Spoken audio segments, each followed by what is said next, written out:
MDMA-യുമായി പിടിയിലായ യൂട്യൂബർ റിൻസി മുംതാസിന്റെ ലഹരി കച്ചവടത്തിന് ഞെട്ടിക്കുന്ന തെളിവുകൾ 24-ന്. ഉപഭോക്താക്കൾക്ക് മയക്കുമരുന്നിന്റെ ചിത്രങ്ങൾ വാട്സാപ്പിലൂടെ അയച്ചു കൊടുത്തുവെന്ന് കണ്ടെത്തി.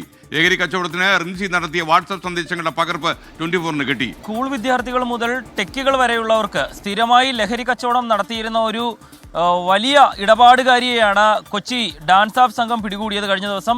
ഇവരെ വയനാട്ടിൽ നിന്ന് മറ്റൊരു മയക്കുമരുന്ന് കേസിൽ ഒരു സംഘത്തെ പിടികൂടി. അവരാണ് അവരുടെ കയ്യിൽ നിന്ന് കൊച്ചിയിലേക്ക് സ്ഥിരമായി ലക്ഷക്കണക്കിന് രൂപയുടെ മയക്കുമരുന്ന് വാങ്ങുകയും വിൽപ്പന നടത്തുകയും ചെയ്യുന്ന റിൻസിയുടെ വിവരങ്ങൾ നൽകിയത്.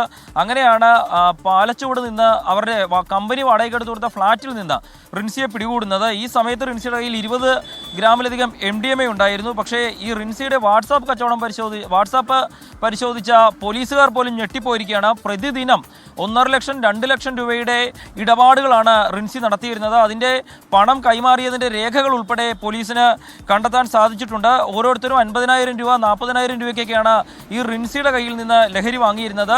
റിൻസിയാണ് ബാംഗ്ലൂരിൽ നിന്ന് ലഹരി വാങ്ങാൻ പണം നൽകുകയും യാസർ റാഫത്ത് എന്ന ഈ കേസിൽ പിടിയിലായ രണ്ടാമനാണ് ഈ കച്ചവടം നടത്തുകയും ചെയ്യുന്നത്.